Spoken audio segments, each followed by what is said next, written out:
Hey y'all, welcome to the Memoirs of a Sinner, a personal growth podcast by HerKinkz.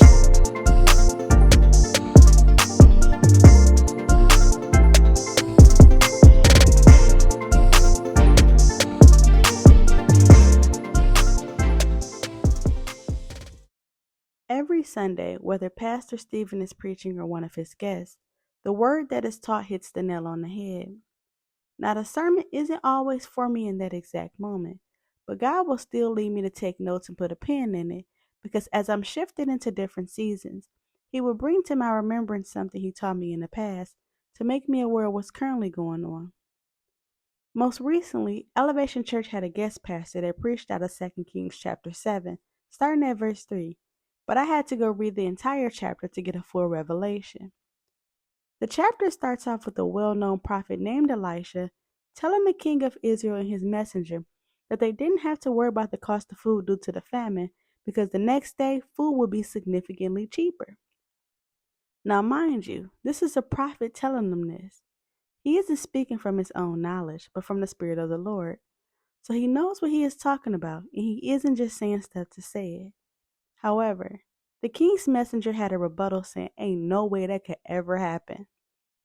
In response, the prophet tells him that not only will it happen, he'll get to see it with his own eyes, but he wouldn't get to eat any of the food.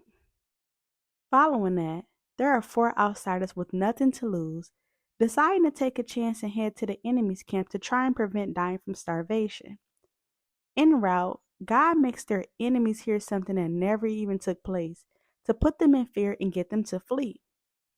When the 4 men arrived at the camp, nobody is there. They see food, wine, silver, gold, and clothes, way more than they expected. Instead of keeping this blessing to themselves, they went and shared the news with their people, the same exact people who had considered them outsiders. Now, because God gave these 4 friends a bright idea, and made their enemies think that 2 great armies were after them, so they were nowhere near the camp, the word that God spoke through the prophet was coming to pass. God knew who to choose. Not only did He know who to choose to share His word, but to make His word come to pass. The 4 men could have been bitter because of how they were treated, but instead they were generous and kind-hearted, considering how they could be a blessing to not just one other person, but a multitude. In verse 2, we see the king's messenger having all the answers but the right one, and Elisha, in so many words, telling him, I bet you about to mess around and find out.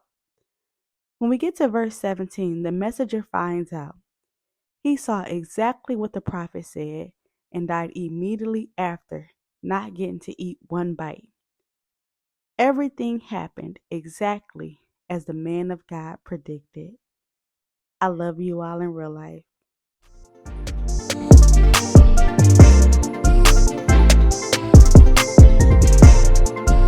If you'd like to stay connected, you can follow me on Instagram at the Insta About Her, TheinstaAboutHer, and make sure you subscribe and leave a review.